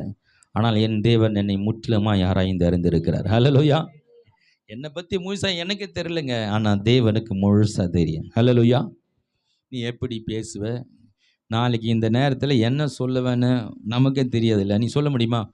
இந்த நேரம் நாளைக்கு இன்னைக்கு 7:30 மணிக்கு நான் இதுதான் பேசுவேன், உங்களால் சொல்ல முடியுமா? ஆனால் ஆண்டவர் சொல்கிறார், நாளை காலையில் விடியும் முன்னே சேவல் 2 தரம் கூவுவதற்கு முன்பாக பேதுருவே என்னை 3 தரம் மறுதலிப்பாய். இவ்வளோ சொல்லி கூட அவனால் எச்சரிப்பாக இருந்து ஆண்டவர் சொல்லிட்டா, நான் மறுதலிக்காமல் இருக்கணும்னு இருந்தானா இருக்க முடியல. ஆண்டவர் சொன்னது தான் நடந்தது. இதுலேருந்து என்ன புரியுது? நமக்கு நாளைக்கு என்ன பண்ண போகிறோன்னு முழுசாக நமக்கு தெரியாது. ஆண்டவருக்கு எல்லாமே கரெக்டாக தெரியும். ஹல்லேலூயா. என்னென்ன நேரத்தில் என்னெல்லாம் பண்ண போகிறோன்னு அவருக்கு நல்லாவே தெரியும். அப்போது நம்ம அவர் ஆராய்ந்து அறிந்திருக்கிற தேவன் நம்மோடு இருக்கிறார் இல்லையா? நம்ம பற்றியே நமக்கு நிறைய தெரியல இல்லையா? அப்போ நம்மை குறித்து அவர் ஆராய்ந்து அறிந்திருக்கிறார் இல்லையா? அவர் நம்ம கூட இருக்கிறார் இல்லையா? நம்ம பற்றி பலவீனமும் அவருக்கு தெரியும், நம்முடைய பலனும் நமக்கு தெரியும். நமக்கு எதெல்லாம் நல்லா வரணும்னு தெரியும், நல்லா வராதுன்னு தெரியும். எதில் நம்ம வீக்குன்னு அவருக்கு தெரியும், எதில் நம்ம ஸ்ட்ராங்குன்னு அவருக்கு தெரியும். எல்லாம் அறிந்த தேவன் நம்ம கூட இருக்கிறாரு. அவர் நமக்கு சரியான பாதை காட்டவும் சரியான நேரத்தில் நமக்கு உதவி செய்யும். நம்ம கூட வருகிறாரு, அவர் கூடவே இருக்கிறது தானே மாபெரும் அதிசயம், அதுதானே அற்புதம். ஹல்லேலூயா. இந்த அற்புதத்தை நீங்க முதல் ருசிங்க. என் தேவன் என்னோடு இருக்கிறார், தேவன் என் கூட வராரு, அவர் எல்லாம் பார்த்துக்கொள்வார், அவர் என் ஆபத்துக்கு தப்பு வைப்பார், அவர் கூட இருந்து எனக்கு நிறைய காரியங்களை புரிய வைப்பார், நிறைய காரியங்களை சொல்லி தருவார். அது சொன்னார், என்னிடத்தில் கற்றுக்கொள்ளுங்கள், நான் சாந்தமும் மன தாழ்மையாக இருக்கிறேன். நான் உனக்கு சொல்லித்தரேன்பா. உனக்கு ஒன்றும் தெரியல எனக்கு கவலைப்படாத, ஒன்றுமே புரியல எனக்கு கவலைப்படாத, உனக்கு குறைவுகளை நினைச்சு நீ வருந்தாத. நான் என்ன தான் பண்ண போகிறேன் ஆண்டவரே, எனக்கு இத்தனை மாதிரி பிரச்சனை இருக்குது, எனக்கு வரலையே தெரியலையே எனக்கு புரியலைன்னு சொல்லி கவலைப்படாத. உனக்கு சொல்லிக் கொடுக்க ஒருத்தர் இருக்கிறார். ஹல்லேலூயா. இந்த உலகத்தில் ஒருவரும் உனக்கு இந்த அழகாக தெளிவாக அழகாக உனக்கு கற்றுத்தர இந்த உலகத்தில் ஒருத்தரும் கிடையாது. நம்முடைய ஆண்டவர் நம்ம புரிந்து கொண்டு நம்ம கூட உட்காந்து நாம புரிகிற வழியில் நமக்கு கற்றுக் கொடுக்கிற ஒரு நல்ல தேவன். ஹல்லேலூயா. இந்த தேவன் நம்ம கூட இருக்கிறார. அவர் ஒரு ஆசிரியரா, அவர் ஒரு மருத்துவரா, அவர் ஒரு தாயாக, ஒரு தகப்பனாக, ஒரு நண்பனாக, ஒரு காவலனாக, ஒரு வழக்கறிஞராக, ஒரு நீதிபதியாக, எல்லாவற்றிலும் எல்லாவுமாக இந்த தேவன் என் கூட இருக்கிறாரு. அதுதாங்க அற்புதம். ஹல்லேலூயா. எத்தனை பேர் இந்த அற்புதத்தை உணர்றீங்க? இந்த மாபெரும் தகப்பன் என் கூட இருக்கிறாரு, மாபெரும் தகப்பன் இல்லையா? திடீர்னு பிரச்சனை வந்தோன்னு அப்படியே ஆட்டம் போட்டுறாதீங்க, என் கூட ஒருத்தர் இருக்கிறார். ஹல்லேலூயா. என் கர்த்தர் பார்த்துக்கொள்வார். கர்த்தர் அதை செய்து முடிப்பார். அப்படி நீங்கள் பேச பழகுங்க, அப்படி பேச பழகுங்க. சரி, நம்ம சத்தியத்துக்கு கடந்து வருவோம். ஆண்டவர் அந்த மரியாள் வந்து சொல்கிறாங்க, திராட்சரசம் குறைபட்டு இருக்கிறது. அப்போது ஆண்டவர் சொல்கிறாரு, என் வேலை இன்னும், என் வேலை சொல்லுங்க, இன்னும் எனக்கு வேலை வரல. ஆண்டவர் எனக்கு செய்கிற அற்புதத்தின் நேரம் இன்னும் வரல. நேரம், இந்த நேரத்துக்கு வெயிட் பண்ணுங்க. நேரத்துக்கு ஆண்டவரை நீங்கள் நிச்சயமாக செய்வீங்க. ஆனால் நீங்கள் ஒரு நேரம் குறிச்சிருக்கீங்க, அந்த நேரத்தில் கரெக்டாக செஞ்சிருவீங்க. கரெக்டாக தேவன் ஒரு டைமிங் வச்சுருக்கிற டைமிங்கு. ஆமாம், எந்தெந்த காலத்தில் எப்போ செஞ்சால் உனக்கு ரொம்ப ஃபிக்ஸிங்காக இருக்கும் இல்லையா? அப்படி தானே? ஒரு 5 வயசு பையன் காரு கேட்குறான் இல்லையா? நீங்கள் என்ன பண்ண, ஒரு பெரிய கார் வாங்கி கொடுத்துறீங்க. கேரு வாங்கி கொடுத்துறேன். அவன் என் புள்ள கேட்டுட்டாம்பான்னு சொல்லிட்டு ஒரு மாருதி என்ன வாங்கி கொடுக்கலாம்? மாருதியில் எஸ்டீம் வாங்கி கொடுத்துடலாமா? ஒரு மாருதி எஸ்டீம் என் பையன் கேட்ட ஆசைப்பட்டு, அவனுக்கு தான் இந்த சொத்தை வச்சுங்கிறேன்னு சொல்லிட்டு 5 வயசு பையன் கேட்குறேன்னு ஒரு காரை வாங்கி வந்து அவனும் வாசல் எடுத்து உனக்கு தாண்டா எடுத்துக்கிட்டேன்னு அவன் என்ன பண்ணுவான்? நானும் ஓட்டணும் போய் ஏதாவது ஒன்று அமுக்கி. இது மாதிரி நிறைய ஆக்சிடென்ட் நடந்திருக்கு. நிறைய அப்பா இல்லாத நேரத்தில் பையன் காரை எடுத்து நோண்டி போய் இடித்து விட்டு நிறைய பேப்பரில் வந்தது பார்த்துருக்குறேன். அப்போது பையன் கேட்குறான்றதுக்காக அப்போ வாங்கி கொடுத்துடலாமா? அதுக்கு ஒரு நேரம் இருக்கிறது, அதுக்கு ஒரு வயது இருக்கிறது. அப்போ கொடுத்தா தான் அது அவனுக்கு பிரயோஜனமாகும். அவன் கேட்குறான், அவனுக்கு கொடுக்கணும்னு நான் ஆசைப்பட்றேன். அவன் அதை ஆசைப்பட்றான். அப்பாவாகிய நானும் பண்ணுறேன், அவனுக்கு கொடுக்கணும்னு ஆசைப்பட்றேன். ஆனால் இப்போ கொடுத்தா அது சரிப்பட்டு வராது, அதுக்கு ஒரு நேரம் இருக்குது, அதுக்கு. அப்போது கடவுள் என்ன சொல்கிறாரு? ஒரு டைம் ஃபிக்ஸ் பண்ணியிருக்கிறாரு. அது வரைக்கும் பொறுமையாய் நம்ம வந்து சமூகத்தில் நீங்கள் தருவீங்க. நான் நம்புகிறேன் ஆண்டவரை, தருவீங்கன்னு. உங்களை முடியாத காரியம் ஒன்றும் இல்லை, நீ சர்வ வல்லவர். அப்போது நீங்கள் ஏதோ டைம் ஃபிக்ஸ் பண்ணுறீங்க, டைமு ஃபிக்ஸ் பண்ணுறீங்க. இந்த காரியத்துக்கு நீ டைம் ஃபிக்ஸ் பண்ணி வச்சுக்கிறேன். அது வரைக்கும் நான் பொறுமையாக நான் காத்திருக்கிறேன், பொறுமையாக காத்திருக்கிறேன். நிச்சயமாக நம்முடைய வாழ்க்கையில் நடக்கும். நான் சொல்கிறேன், சில காரியங்கள் டைம் வச்சுருக்கிறார், டைமு ஃபிக்ஸ் பண்ணியிருக்கிறார். இங்கே சில காரியங்களுக்கு டைம் ஃபிக்ஸ் பண்ணுறாரு, சில காரியங்களுக்கு உடனே கொடுத்துறாரு, உடனே. ஆமாம், நீங்கள் சரீரம் சுகமெல்லாம் வந்து உனக்கு 2 வருஷம் பொறுத்து, 2 வருஷம் இப்படி வியாதியில் 2 வருஷம் பொறுத்து தான் சுகம் கொடுப்பேன்னு சொல்ல மாட்டார். ஏன்னு கேட்டேன்னா அது உடனே நடக்கணும், உடனே. அப்போ சில விஷயங்கள் அப்பா கேட்டோன்னே வாங்கி கொடுத்துறாரு. அது உனக்கு தேவை தான், அது உனக்கு அவசியம்தான், கேட்ட உடனே வாங்கி கொடுக்குறாரு. சிலதை வாங்கி கொடுக்குறது இல்லைன்னா அதுக்கு இன்னும் நீ பாத்திரன் ஆகலை, அதுக்கு இன்னும் தகுதியாகலை. சிலதுக்கு டைம் வச்சிருக்கிறாரு ஆண்டவர். சில காரியங்களுக்கு நேரத்தை வைத்திருக்கிறார், சில காரியங்களை கேட்டவனு கொடுக்குறார். கேட்டவனு இது ரொம்ப அவசியம், தேவை, அது உனக்கு முக்கியமாக நடந்து ஆகணும் போது அதை நடப்பிக்கிறார். சில காரியங்களை நேரத்தை வைத்திருக்கிறார். இப்போ வந்து மரியாள் சொல்லும்போது சொல்றாரு, ஸ்திரியே உனக்கும் எனக்கும் என்ன, என் வேலை இன்னும் வரவில்லையே. முதல்ல இந்த பகுதியில் இருந்தால் நம்ம என்ன பிடிச்சிக்கணும்னா, இந்த மரியாள் ஒரு தெய்வம் இல்லை என்பதை நீங்கள் இந்த பகுதியில் நல்லா நீங்கள் பார்த்துக்கலாம். ஏன்னா வேதத்தின் அடிப்படையில் எங்குமே மரியாள் எந்தவித அற்புதமும் பண்ணலை, எந்தவித அற்புதமும் பண்ணலை. அவங்க சிலுவையிலும் மறிக்கலை, உயிரோடும் எழுந்துக்கல இல்லையா? ஆண்டவர் எத்தனையோ அற்புதங்கள் பண்ணார். அது மாத்திரம் இல்லை, ஆண்டவர் நிறைய போதனைகள் பண்ணார் இல்லையா? இந்த 3 ஆண்டுகளில் அநேக போதனைகளை கொடுத்தார். இப்போ நிறைய போதிச்சார், நிறைய அற்புதங்களை பண்ணினார். அவர் சொல்லப்பட்டபடியே அவர் நம்முடைய பாவங்களுக்காய் கல்வாரி சிலுவையில் மரித்து அவர் உயிரோடு எழுந்தார். இதெல்லாம் ஏற்கனவே சொல்லப்பட்டது. இயேசுடைய வாழ்க்கை வரலாறு ஏற்கனவே முன்கூட்டி எழுதப்பட்டது. அவர் எப்படி பிறப்பார், எப்படி வாழ்வார், எப்படி சாவார், எப்படி உயிர் தெழுவார், அவரை பற்றி முழு சருத்தையும் இந்த உலகத்தில் ஒரு மனிதன் பிறக்கிறதுக்கு முன்பாக யாருமே சரித்திரம் எழுதுனது கிடையாது. ஹலோ, யாரும் சரித்திரம் முன்கூட்டி எழுதிருக்காங்களா? பிறந்து வளர்ந்து வாழ்ந்த பிறகுதான் அவர் ஏதோ ஒன்று பண்ணியிருப்பார், அதனால் இவரை பற்றி எழுதுனப்பா, இவர் நிறைய பண்ணிட்டாருன்னு சொல்லிட்டு இல்லையா? இப்போ காந்தி தாத்தா காந்தி நம்முடைய தேச தந்தைன்னு சொல்லுகிறோம். எப்போ சரித்திரம் எதுனாங்க? காந்தி செத்து போன பிறகு. அவர் எங்கே படித்தார், எங்கே போனார், என்ன நாட்டுக்கு பாடுபட்டார், எந்த போராட்டத்தில் கலந்து கொண்டார், அவர் என்ன பண்ணார், நாட்டுக்காக சுதந்திரம் வாங்கி கொடுத்தார், இதெல்லாம் ஒரு புத்தகமாக எழுதி காந்தியின் வாழ்க்கை வரலாறுன்னு என்ன பண்ணாங்க, எழுத ஆரம்பித்தாங்க. அநேகருடைய சுயசரிதையை மற்றவங்க எழுதுவாங்க. ஒரு சிலர் சுயசரிதை அவங்கள எழுதுவாங்க. நம்ம இருக்கும்போதே என்னை பற்றி எழுதணும்னு சொல்லி அவங்க உயிரோடு இருக்கிற வரைக்கும் அவங்க தன்னுடைய வாழ்க்கை வரலாறு எழுதுவாங்க. அது ஒரு சிலர் தான். நிறைய பேர் மற்றவங்களுடைய வாழ்க்கை வரலாறு எழுதியிருக்காங்க. ஏன்னா அவங்களோடு நடந்தவங்க, வாழ்ந்தவங்க, பெரிய காரியங்களை செய்துட்டு போகும்போது அவங்க மறிச்சிட்டாங்கன்னா திடீர்னு, அப்போது அவனை குறித்து என்ன பண்ணுவாங்க, பெரிய தாக்கத்தை ஏற்படுத்துவாங்க உலகத்தில். அதனால் அவங்களோட சரித்திரத்தை எழுதி அவங்க என்னென்ன பண்ணாங்கன்னு புத்தகமாக வெளியிடுவாங்க. ஆனால் இதெல்லாமே ஒரு மனிதன் வாழ்ந்து மறித்த பிறகு நடக்கிற காரியங்கள் அல்லது வாழ்ந்து கொண்டு இருக்கும்போது தான் எழுதுவாங்க. ஆனால் இயேசு கிறிஸ்து ஒருவருக்கு தான், இயேசு இந்த உலகத்தில் பிறப்பதற்கு முன்பாக 4000 ஆண்டுகளாக ஒரு மனிதனுடைய சரித்திரம் தொடர்ந்து எழுதப்படுகிறது. முன்கூட்டியே சரித்திரம் எழுதப்பட்டு அந்த சரித்திரத்தின்படியே வாழ்ந்து மரித்து உயிர் தேர்ந்த ஒருத்தர் இருப்பாரானால் அது ஆண்டவராக இயேசு கிறிஸ்து மாத்திரமே. ஹல்லேலூயா. அதான் அவர் பேர் சரித்திர நாயகன். அவர் பேர் சரித்திர நாயகி. சரித்திரத்தை இரண்டாக பிரிச்சாராம் இல்லையா? இந்த உலகத்தில் எத்தனையோ பேர் நான் கடவுளுடைய தூதர்கள், மகான்கள் என்று சொல்லி நிறைய பேர் வந்துட்டாங்க இல்லை? எத்தனை பேர் இன்றைக்கி அவங்க பேர்களாக இருக்கிறது, அவங்க பேரை சொல்லி கொண்டு இருக்கிறாங்க. ஆனாலும் யார் பெயரும் இந்த சரித்திரத்தில் இடம்பெறவில்லை. இயேசு கிறிஸ்துடைய சரித்திரத்தில் தான் என்ன பண்ணுறது, இந்த சரித்திரம் இடம்பெறுகிறது. கிமு கிபின்னு வருது. கிமுன்னு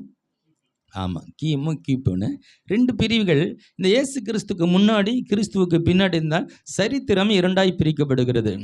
இயேசு கிறிஸ்து முன்னாடி இருந்த காலங்கள் எப்படி கணக்கிடப்படுகிறது என்றால், அது எப்படி போகுன்னா, அது மேலேருந்து கீழே வரும். மேலேருந்து நீ அந்த கணக்கீடெல்லாம் பார்த்தோன்னா இயேசு 4000 ஆண்டுலேருந்து ஆரம்பித்து இப்படி குறைஞ்சிட்டு வரும். 4000லேருந்து குறைஞ்சிட்டு வரும். 4000 ஸ்டார்ட் பண்ணி என்ன பண்ணும், அப்படி என்ன பண்ணும், 3099, அடுத்த வருஷம் 3098 இறங்கிட்டே வரும். இயேசு கிறிஸ்து பிறக்கிறவர்களையும் இறங்குமுகமாய் இருந்த சரித்திரம் இயேசு கிறிஸ்து பிறந்த பிறகு தான் ஏறுமுகமாய் சரித்திரம் உண்டாகிறது. ஹல்லேலூயா.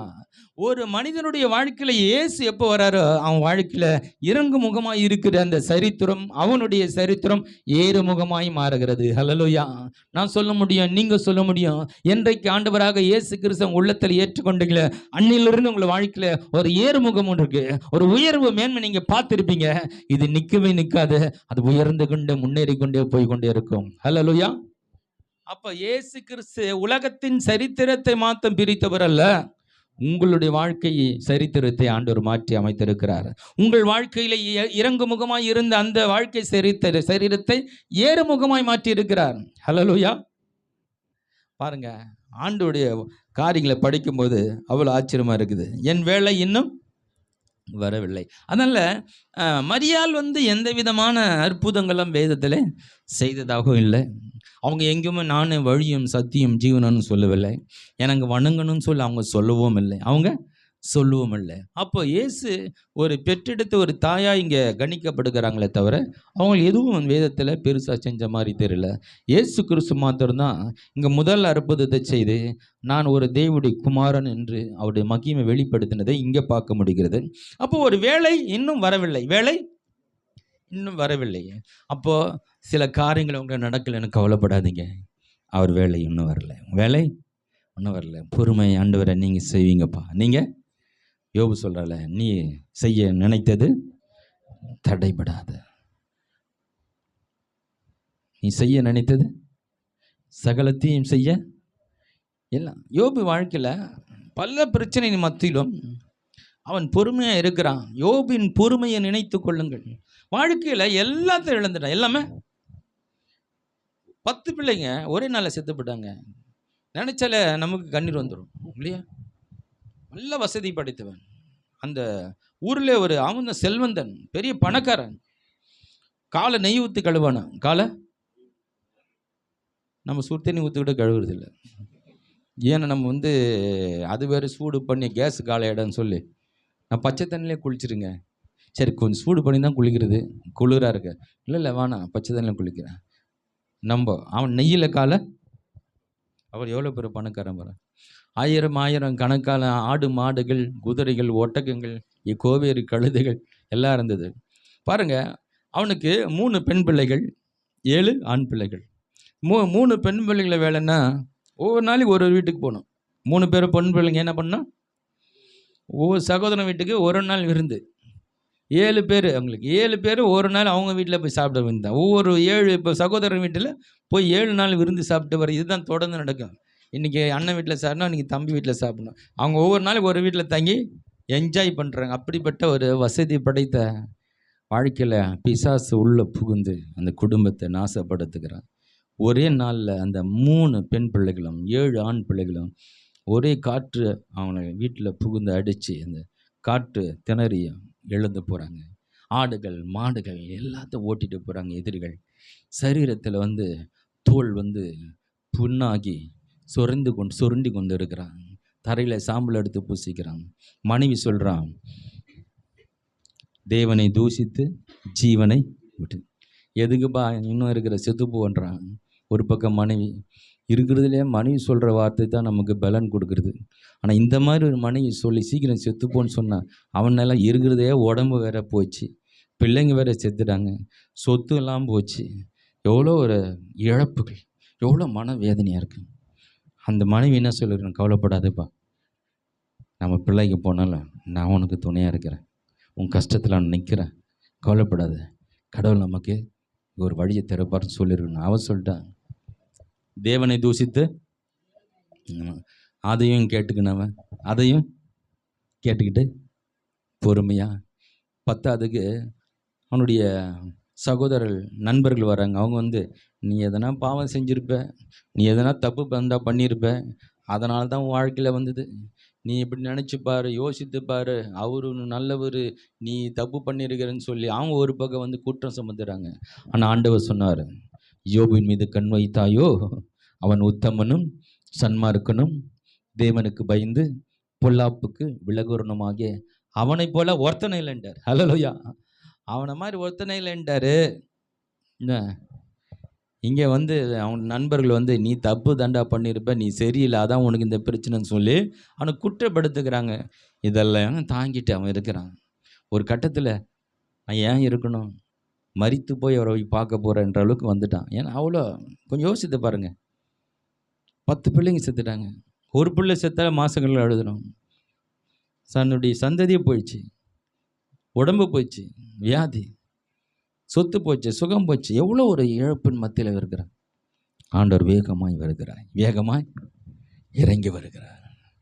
நீ புருஷனை போல இடை கட்டிக்கொள், நீ இடுப்பில் இருக்கிற நல்லா பெல்ட்டெல்லாம் போட்டுக்கினே நில்லு, நான் உனக்கு பேசுகிறேன், நீ கேளுன்னு ஆண்டவர் 2 அதிகாரம் 38 அதிகாரத்துலேருந்து பேசுகிறாரு.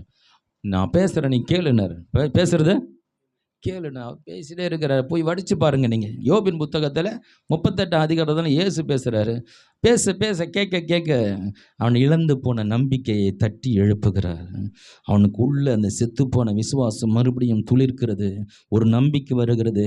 இதெல்லாம் கேட்டு கேட்டு கேட்டு அவருடைய வார்த்தை கேட்டு அவன் சொல்லுகிறான், தேவரீர் நீ சகலத்தையும் செய்ய வல்லவர், நீ நினைத்தது தடைபடாத. இப்போ அவனுக்கு ஒன்று புரிஞ்சிருச்சு, அப்பா உங்களுடைய ரகசிய செயல் என் மேலே இருக்குது, ஏதோ நடந்துருக்குது, எனக்கு புரியல, ரகசியமாக ஒன்று நடந்துருக்குது. ரகசியமா? ஆமாம். என்ன நடக்குது? பிசாசுக்கும் ஆண்டவருக்கும் 2 பேருக்கும் சவால். என் மகன்டா அவன் பாரு என்ன ஒன்றா பண்ணிக்க, அவன் எனக்காக நிற்பான்னு ஆண்டவர் சொல்கிறார். பிசாசு சொல்கிறார், சும்மாவா அவனை வைத்திருக்கீங்க, அவனை ஆசீர்வதித்து வேலையடித்து வைத்திருக்கீங்க, அதனால தான் உன்னை அவன் தேடிட்டு இருக்கிறான். எல்லாத்தையும் எடுத்துட்டு அவனுக்கு கஷ்டத்தை கொடுத்துப்பாரு, அவனை நம்புறான பாரு. இதுதான் போட்டி. யோபுக்கு இந்த விஷயம் தெரியாது. யோபுக்கு ஆமாம், ஆண்டவருக்கும் பிசாசுக்கும் ஒரு பெரிய இது போட்டி நடந்துடுக்குது. யோபுக்கு ஒன்றுமே தெரியாது. ஆண்டவருக்கு உண்மையாக இருக்கான். வாழ்க்கையில் திடீரென்று பல நஷ்டங்கள், கஷ்டங்கள், வேதனை இதெல்லாம் தாங்கிட்டு ஆண்டோட சமூகத்தில் உண்மையாக நிற்கிறான். ஆண்டவர் பேசுகிறாரு, அவன் விசுவாசத்தை தட்டி எழுப்புகிறார். இந்த எந்த கதையும் சொல்லலை.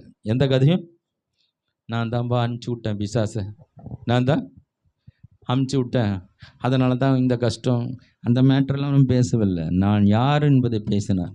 என்னால் என்ன செய்ய முடியும், என்ன செஞ்சிருக்கிறேன் என்பதை பேச பேச பேச யோபுக்கு ஒரு விஷயம் புரிஞ்சிச்சு. ஏதோ என் பின்னாடி நடக்குது, அதில் ஆண்டவர் திட்டம் இருக்கிறது, அதனால தான் இதெல்லாம் நடந்திருக்கிறது. அப்போ ஒன்று புரிஞ்சிச்சு, ஆண்டவரே நீ செய்ய நினைத்தது தடைபடாது, நீ சகலத்தையும் ஒன்று புரிஞ்சு போச்சு. ஆண்டவர் ஏதோ ஒன்று எனக்கு செய்ய நினைக்கிறீங்க, நிச்சயமாக செய்வீங்க, உங்களால் முடியும்னு நம்பிட்டான். 42 அதிகாரத்தில் நீங்கள் ஃபஸ்ட்டு இதை தான் பேசுகிறாரு யோபு பேசுகிறான். இதுவரை நான் அழைப்பினேன், ஏதோ சொல்லிட்டு ஆண்டவரன்னு சொல்கிறான். அதுக்கப்புறம் பார்த்தீங்கன்னா வாழ்க்கையில் இழந்து போன அந்த வாழ்க்கை மீண்டும் அவனுக்கு திரும்ப வருகிறது. அல்லேலூயா. என்னங்க சொத்து சுகம் சம்பாரிச்சிடலாங்க, பெரிய விஷயம் இல்லைங்க. இழந்து போன எல்லாமே ரெண்டத்தனையாக வருது, தங்க காசுகள் வருது, எல்லாம் வருது. என்னை ஆச்சரியமூட்டின ஒரு காரியம் என்னென்னா, அதே போல் 3 பெண் பிள்ளைகளும் 7 ஆண் பிள்ளைகளும் மறுபடியும் பிறகுது. அல்லேலூயா. அதே மாதிரி 10 பிள்ளைகளை இவங்க வயதான காலத்தில் மறுபடியும் பிறக்கும்படியே செய்ய 4 தலைமுறை வாழும்படியே அவனுக்கு எல்லாவற்றையும் கூட்டு கொடுக்கிறாரு. அல்லேலூயா. நான் சொல்லுகிறேன், சில காரியங்கள், சில திட்டங்கள் நம்ம மேல் இருக்கிறது. ஒருவேளை இழப்புகள், கஷ்டங்கள் வரும், கவலைப்படாதீங்க, கர்த்தர் நம்மோடு இருக்கிறார். அவர் செய்ய நினைத்தது தடைபடாது.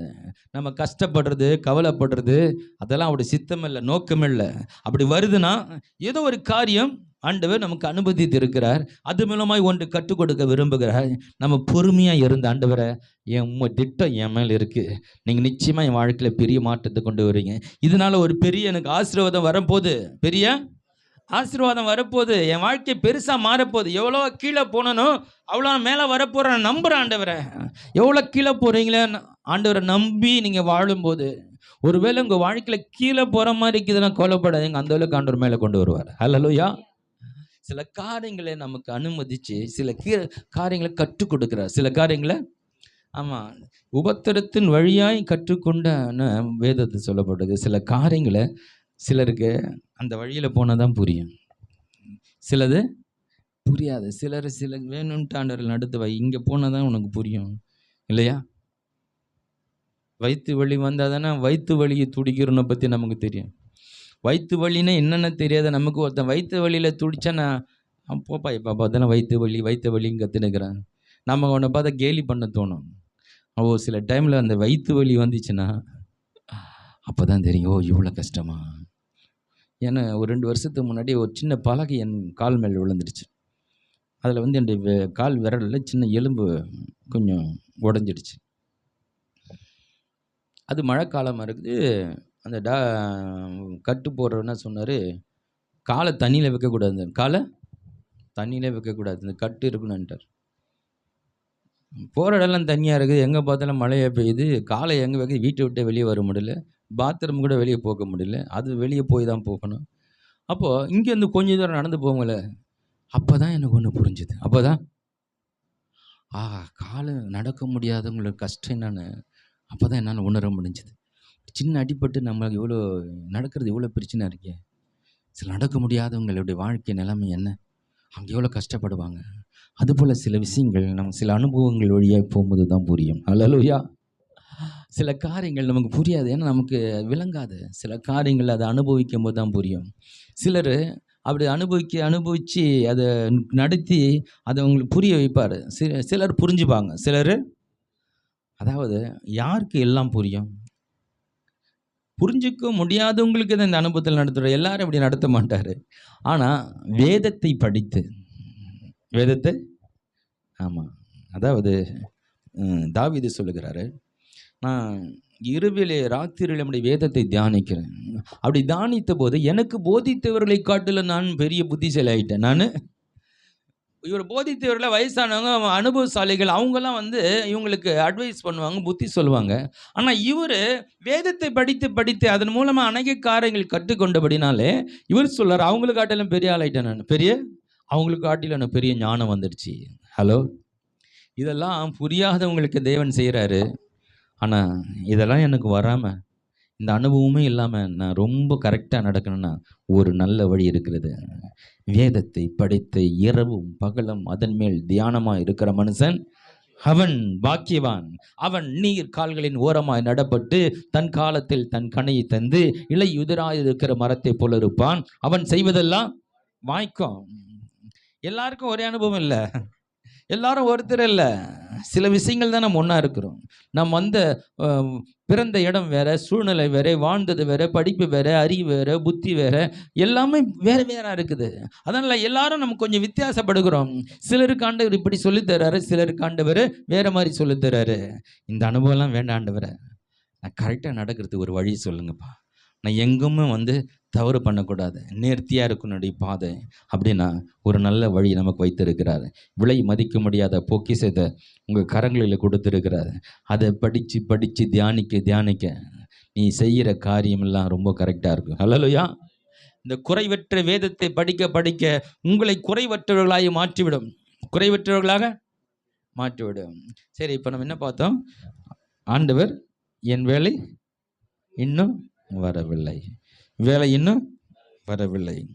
இப்போ ஒரு வேலை வச்சிருக்கிறார். நிச்சயமா நமக்கு இருந்தாங்க. அப்போ இயேசுவின் தாயாரும் அங்கே இருந்தாங்க. அவங்க கம்ப்ளைண்ட் பண்ணியிருந்தாங்களே, ஒன்றும் பண்ணலை இல்லையா? கம்ப்ளைண்ட் தானே பண்ணாங்க. அங்கே என்ன பண்ணுறது அவங்களுக்கு தெரியல.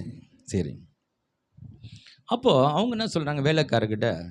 அவர் என்ன சொல்லுகிறாரோ அதன்படி செய்யுங்க. இதுதான் ரொம்ப முக்கியமானது. இந்த பகுதியில் ரொம்ப முக்கியமானது. இந்த அற்புதத்தில், இந்த 2ஆம் அதிகாரத்தில் முக்கியமான ஒன்று இருக்குமானது இதுதான். அவர் என்ன சொல்லுகிறாரோ அதன்படி செய்யுங்க. பக்கத்தில் பார்த்து சொல்லுங்க, அவர் என்ன சொல்லுகிறாரோ அதன்படி செய்யுங்க. அற்புதமாக அங்கே தான் இருக்குது. அற்புதமாக மிரக்கல்ன்றது எங்கே இருக்குன்னா, அவர் சொல்லுகிறபடி செய்கிறதில்ல. Very simple. 2 மணி நேரம் ஜெபம் பண்ணுங்க, 3 நாள் உபவாசம் போட்டுங்க, அதெல்லாம் போடுங்க, தப்பு இல்லை. ஆனால் எங்கே அற்புத ரகசியம் இருக்குதுன்னா, அவர் சொல்கிறபடி செய்கிறதுலாம் அற்புதம் இருக்குது. அல்லேலூயா. கண்ணை மூடிட்டு ஆண்டவர் நீ எது சொன்னாலும் கரெக்டாக இருக்கும் ஆண்டவரை, நீங்கள் சொல்கிறீங்க நான் செய்கிறேன்னு இறங்குனீன்னு வச்சிங்களேன், அங்கே அற்புதம் நடக்கும். சொல்கிறேன், ரா முழுவதும் நான் பிரயாசப்பட்டேன். என்னை போல் மீன் பிடிக்கிற யாரும் கிடையாது. பிறந்தது கடலில் தான், வளர்ந்தது கடல் ஓரத்தில் தான். எங்கே போனால் எந்த டைமுக்கு எப்படிப்பட்ட மீன் கிடைக்கும் எனக்கு தெரியும். நான் ஒரு மீனவன். கடலில் பற்றி எனக்கு கடல்லே கரைச்சி குடிச்சிட்டேன். கடலை அப்படிப்பட்ட நான் நேற்று ராத்திரி மீன் பிடிக்க போனேன். ராத்திரி முழுவதும் என்ன பண்ணுறேன், என்னென்ன டைப்லலாம் போடணுமோ, விலையை எப்படிலாம் போடணுமோ விதவிதமாக, அவனுக்கு எந்த விதலெல்லாம் தெரியுமா, அவனோட திறமை ஆற்றெல்லாம் பயன்படுத்தி பல கோணத்தில் வலையை திருப்பி போட்டு அப்படி போட்டு இப்படி போட்டு எல்லாம் பிடித்தான். ஒன்றும் பிடிக்கலை. வாழ்க்கையில் அவன் அன்னைக்கு பட்ட தோல்வியை அவனால் மறக்கவும் முடியாது. என்னடா நம்ம திறமையெல்லாம் வீணாக போச்சு, நம்மளோட பிரயாசம்லாம் வீணாக போச்சு, வாழ்க்கையில் இப்படி நடந்தது இல்லையே, ஏதாவது கொஞ்சமாவது பிடிச்சிட்டு வரவனை இவ்வளோ போட்டு. நான் ராத்திரி முழுவதும், ராத்திரியில் தான் மீன் நல்லா கிடைக்கும். ராத்திரியில் தான், ஆமாம், மீன் ராத்திரியில் தான் நல்லா கிடைக்கும். ஆனால் ராத்திரியில் போய் கிடைக்கல. பார்க்குறான், வலைகளை கடல் ஓரத்தில் அலசி கொண்டு இருக்கிறான். வலைகளை என்னத்துக்கு காய வச்சு மறுபடியும் பண்டல் கட்டி வச்சிடலாம். என்ன பண்ணுறது? ஒருவேளை யோசித்திருப்பேன், மீன் பிடிக்கிற வேலையை விட்டுட்டு போயிடலாமா? ஏன்னா நைட்டுலாம் கஷ்டப்பட்டு ₹1 கூட பிரயோஜனம் இல்லை, ஒரு மீன் கூட கிடைக்கல. இப்படி நினச்சிட்டே இருக்கும் பொழுது ஏசு அங்கே கரெக்டாக அவன் பார்க்குற இடத்துக்கு பேதுருடைய படகை கேட்குறாரு. பேதுருவே, படகை கொஞ்சம் தள்ளுப்பா. நான் பார்த்தா அவர் போதகிற மாதிரி இருக்கார். சரி, தள்ளி விட்டான். போய் உக்காந்து பிரசங்கம் பண்ணார். பிரசங்கம் பண்ணுறதை அப்படியே வலையை அலசிக்கிட்டே கேட்டுகிட்டே இருக்கிறான். அவர் பிரசங்கத்தை கேட்க அவனுக்குள்ள அந்த இழந்து போன நம்பிக்கை மீண்டும் துளிர்விட ஆரம்பிச்சது. அவனுக்காகவே பிரசங்கம் பண்ணுறார். அவனுக்காக பிரசங்கம் பண்ணி அப்புறம் எல்லாம் பண்ணி முடிச்சுட்டு பேதுருவே பார்த்து சொல்கிறாரு, நீ ஆழத்தில் போய் உன் வலையை போடுனார். அவன் சொல்கிறான், முழுவதும் பிரயாசப்பட்டேன், ஒன்றும் கிடைக்கல. ஆகிலும் உம்முடைய வார்த்தையின்படி நான் செய்கிறேன். ஏன்னா நீங்கள் பேசுகிறத பார்க்கும்போது ஏதோ உங்கள் வார்த்தையில் ஒரு பவர் இருக்குது, உங்கள் வார்த்தையில் ஏதோ வல்லமை இருக்கிறது, நீங்கள் சொல்கிற காரியம் புதுசாக இருக்குது. நீங்கள் பேசும்போது எனக்கு ஒரு நம்பிக்கை வருது. நான் ஃபஸ்ட்டு தோற்று போனவன் தான், நான் போய் வலையை போட்ட ஒன்றும் கிடைக்கல, ஆனாலும் உங்கள் வார்த்தையில் ஏதோ பவர் இருக்குது நான் உணர்றேன். அதனால் உங்களுடைய வார்த்தையின்படி போய் நான் என்ன பண்ண போகிறேன், வலையை போட போகிறேன்னு சொல்லி வலையை போய் போடுறான். வலை கிழியத்தக்கதாக வலை பாருங்க, இதுவரைக்கும் அடையாத தோல்வியே அன்னைக்கு தான் அடையிறான். இது வரைக்கும் பெறாத வெற்றி அன்னைக்கு தான் பெறுறான். ஹல்லேலூயா.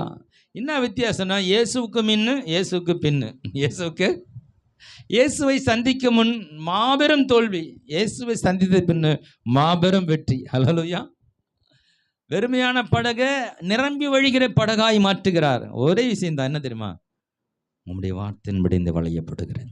அப்போ இந்த மிராக்கிளுடைய அற்புதத்தினுடைய ரகசியம் என்னன்னா, அவர் சொல்லுகிறபடியே செய்யுங்கள். ஹல்லேலூயா.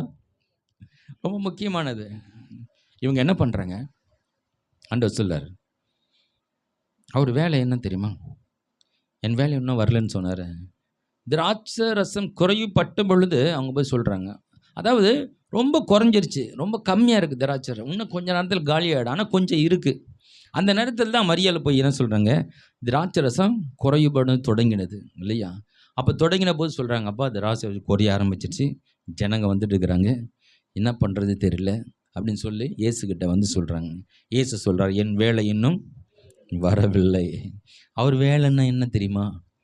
சுத்தமாக காலி பண்ணி கழுவி டபராவை கவுத்து வைக்கட்டும். அப்போ தான் ஏன் வேலை வரும் இல்லையா? ஒரு வேளை நீ அதில் கொஞ்சம் மீந்து போய் அது இந்த திராட்சை அது ஒருத்தனா அந்த டேஸ்ட்டு மாறிடும்.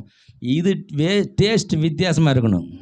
நான் கொடுக்குற திராட்சை ரசம் இதுவரையும் யாரும் சாப்பிட்டு இருக்கக்கூடாது, இதுவரையும் யாரும் ருசித்து இருக்கிறாத ஒரு டேஸ்ட் கொடுக்கணும்னா, இருக்கிற திராட்சை ரசம் முழுசாக காலி பண்ணி வெறுமையாக்கி கழுவி எடுத்த பிறகு இப்போ புது ரசத்தை கொண்டாந்து ஊற்றினா அப்போ தான் இது டேஸ்ட்டாக தெரியும். ஹல்லேலூயா. அப்போது ஆண்டவருடைய நேரம் என்ன? ஏதோ உனக்கு கொஞ்சம் திறமை இருக்குது, ஆற்றில் இருக்குது, இதை பண்ணிவிடுவேன் அது பண்ணிவிடுவேன்னு தோற்று போனாலும் கூட கொஞ்சம் யோசிப்பாங்க சிலர். சரி போயிட்டேன், இருந்தாலும் எனக்கு கொஞ்சம் ஐடியா இருக்குது, இவ்வளோ தோல்வி மத்தியிலும் நான் இதை பிடிச்சி வந்துடலான்ட்டு கொஞ்சம் மைண்டில் கொஞ்சம் ஐடியா, இதை பண்ண ஆயிடலாம் அதை பண்ணலான்னு டோட்டலாகவே என்ன பண்ணேன், ஆண்டவரே என்னுடைய முயற்சியில் இல்லை ஆண்டவரே, உமக்கு நான் கீழ்ப்படுகிறேன். உமக்கு என் மூளையை யூஸ் பண்ணி மறுபடியும் அதில் போய் மறுபடியும் மூளையை போட்டு குழப்பிட்டு மறுபடியும் தோல்வியை பார்க்க வேண்டியதில்லை. ஆண்டவரே என் மூளைக்கு வேலை இல்லை, நீங்கள் சொல்லுங்கள் நான் செய்கிறேன், நீங்கள் சொல்லுங்கள் செய்கிறேன். அப்போ இதுதான் ஒரு வேலை. முற்றிலுமாய் வெறுமையாக்கப்பட்ட பொழுது தான் ஆண்டவர் அங்கே அற்புதம் செய்ய நினைக்கிறார். அதனால் எல்லாம் காலியான பிறகு தான் ஒரு வேலை வந்தது. இப்போ சொல்கிறார், நீங்கள் போய் என்ன பண்ணணும், 6 கற்சாடி வச்சுருக்காங்க. எங்கே வச்சுருக்காங்க? யூதர்கள் சுத்திகரிப்ப முறையின்படி வெளியே போயிட்டு வந்தால் காலு கையெல்லாம் அலம்பிட்டு தான் உள்ளே வரணும். கால் கை தான், ஆமாம், உள்ளே வருது. கல்யாண வீட்டுக்கு வரும்போது எல்லோரும் என்ன பண்ணணும், காலை கழுவி சுத்தம் பண்ணிக்கிட்டு தான் உள்ளே வரணும். அதுக்கு தான் அந்த தண்ணி வச்சுருக்காங்க. இந்த பரிமாறர்களை பார்த்து, நீங்கள் போய் அந்த தண்ணியை மொண்டுக்கிட்டு அங்கே போனார், தண்ணியை மொண்டுக்கிட்டு போனார். அவங்களுக்கு என்னென்னு தெரியல, அவங்களுக்கு அவங்க நினச்சினவங்க அந்த பாத்திரம்லாம் கழுவு தான் எடுத்துன்னு போகிறாங்க போல சொல்கிறாரு போலன்னு சொல்லிட்டு போயிட்டு அந்த ஜக்கை போட்டு மொண்டுக்கிட்டு அவங்க என்ன பண்ணுறாங்களோ அப்படியே எடுத்துன்னு போயிடறாங்க. இதை பார்க்கவே இல்லை, எதை பார்க்காம அங்கே போயிட்டு பந்தி விசாரிப்புக்காரனை கொண்டு போனாங்க. எதுக்கு கொண்டு போனாங்கன்னு தெரியாது. ஒருவேளை அந்த பாத்திரங்கள் கழுவ சொல்கிறாங்களோன்னு சொல்லி ஒருவேளை அவங்க நினச்சிருக்கலாம். ஆனால் அதை மொண்டுட்டு போய் அங்கே நிற்கும் போது அங்கே நின்று பார்த்தா அந்த ஜக்கு ஃபுல்லாக எல்லாம் திராட்சை ரசமாக இருக்குது, திராட்சை ரசமாக இருக்குது. ஒரே ஆச்சரியமாக இருக்குது, ஒரே ஆச்சரியமாக இருக்குது. அவங்க என்ன பண்ணுறாங்கன்னா அந்த ஜக்கெல்லாம் ஊற்றிட்டு மறுபடியும் வர்றாங்க. இது எப்படி தண்ணி தானே நான் மொண்டேன், இது எப்படி திராட்சை ரசமாக மாறிச்சுன்னு சொல்லி மறுபடியும் போய் என்ன பண்ணுறாங்க, அந்த தண்ணியை முண்டுட்டு எடுத்துன்னு இப்போ பார்த்துக்கினே போகிறாங்க. இப்போ இது எப்படி மாறிச்சுன்னு பார்த்துக்கிட்டே என்ன பண்ணுறாங்க, அந்த ஜக்கை அந்த பந்தி விசாரிப்புக்காரன்கிட்ட போகிறாங்க. அவங்க பார்த்து கொண்டு இருக்கும் பொழுது அங்கே போகிறதுக்குள்ளே அந்த தண்ணி அவருடைய கண்களுக்கு முன்பாக திராட்சை ரசமாய் மாறுகிறது. ஹல்லேலூயா. இப்போ முதல் நடந்த அற்புதத்தை பார்க்கல, இப்போ கண்கூடாய் அந்த அற்புதத்தை பார்க்குறாங்க. ஹல்லேலூயா. கர்த்தர் உங்கள் வாழ்க்கையில் செய்கிற அற்புதத்தை கண்கூடாய் காணும்படி ஆண்டவர் செய்வார். ஹல்லேலூயா. நான் சொல்கிறேன், அநேக அற்புதங்கள் வாழ்க்கையில் ஆண்டவர் செஞ்சிருப்பார். அது எப்படி நடந்தது உங்களுக்கு தெரியாது. சில காரியங்களை உங்களுக்கு கண்கள் காணும்படியாக ஆண்டவர் உங்களுக்காக அற்புதங்களை செய்வார். அவர் வேலை வரும் வரையில் காத்திருங்கள். சில எண்ணங்களை எடுத்து போட்டுருங்க. என்னால் முடியும், நான் செஞ்சிடலாம், தூக்கி போட்டு ஆண்டவரை நீங்கள் சொல்லுங்கப்பா நான் செய்கிறேன்ற ஒரு நிலைக்கு நீ வரும் பொழுது அன்றைக்கே அவர் வேலை ஆரம்பமாகிவிட்டது. அன்றைக்கு உன் வாழ்க்கையில் ஆண்டவர் அற்புதம் செய்ய வல்லவராக இருக்கிறார். அவங்க சாப்பிட்டு பார்த்து சொல்கிறாங்க, இந்த மாதிரி டேஸ்ட்டு பார்த்ததே இல்லை. வெறும் தண்ணீரை ஒரு நல்ல சூப்பரான ஒரு கலரை மாற்றி நான் டேஸ்டாக ஆக்கி அதை ஒரு நறுமணத்தை கொடுத்து, திராட்சை ரசத்துக்கு ஒரு ஸ்மெல் இருக்குது, அந்த தண்ணி அந்த திராட்சை ரச சுவை இருக்குது, அதுக்கு ஒரு அருமையான கலர் இருக்குது, அருமையான கலர் இருக்குது. சுவை இல்லாத, கலர் இல்லாத, என்ன நிறம் இல்லாத அந்த தண்ணீரை ஆண்டவர் சுவையாய், நிறமுள்ளதாய், சுவையுள்ளதா அநேகர் அதை விரும்பி சாப்பிடத்தக்க ஒரு ருசியுள்ள ஒரு திராட்சை ரசமாய் ஆண்டவர் மாற்றினார். ஹல்லேலூயா. இது என்ன தெரியுமா காட்டுது? கால் கழுவுவதற்கு வெளியில் வைத்திருந்த அந்த தண்ணி யாரும் மதிக்கிறது இல்லை. அந்த தண்ணியை, ஆமாம், கால்களை கழுவுவதற்கு வைத்த தண்ணியை எடுத்து யாரும் குடிக்கிறது இல்லை. அது கொண்டு வந்தாலும் யாரும் தப்பாக பார்ப்பாங்க. அந்த தண்ணியை கால் கழுவுறதுக்கு அது குடிக்க யூஸ் பண்ண மாட்டாங்க. ஆண்டவர் அந்த இடத்துல ஒரு தண்ணியை எடுத்து அந்த வெறும் தண்ணியை திராட்சை ரசமாய் மாற்றி, சுவையுள்ளதாய் மாற்றி, எல்லாரும் பாராட்டத்தக்கதாய் மாற்றுகிறது எதை குறிக்கிறது என்றால், உன் வாழ்க்கையில நீ ஒதுக்கப்பட்ட நிலையில வீட்டுக்குள்ள வராத, இந்த இடத்துக்கு வராத, இதுக்கு உனக்கு தகுதி இல்லை, நீ வரக்கூடாது என்று உன்னை ஒதுக்கி வெளியில நிறுத்தி, ஒருவேளை உன் வாழ்க்கையில அப்படி உன்னை ஒதுக்கி இருப்பார்களானால் கவலைப்படாத. அந்த ஒதுக்கப்பட்ட அந்த தண்ணீரை எடுத்து ஆண்டவர் அதை ருசி மிக்கமாய் மாற்று. யாரெல்லாம் அதை வெறுப்பாங்களோ அவங்களும் அதை நேசிக்கும்படியாய், விரும்பும்படியாய் மாற்றுகிற தேவன் தான் நம்முடைய ஆண்டவர். ஹல்லேலூயா. அப்போ நம்ம வாழ்க்கையில ஒதுக்கப்பட்ட நிலையில் இருக்கிறோம். அநேகரால மதிக்கக்கூடிய ஒரு நிலையில் இல்லை. என் வாழ்க்கையில் அப்படிப்பட்ட ஒரு வாழ்க்கை தான் வாழ்ந்து கொண்டு இருக்கிறேன். யாரும் என்னை உயர்வாக நினைக்கல, மேன்மையாக நினைக்கலன்னு ஒரு வாழ்க்கை உங்களுக்கு இருக்கா? கவலைப்படாதீங்க. இயேசு உன் வாழ்க்கையில் வந்து விட்டார்.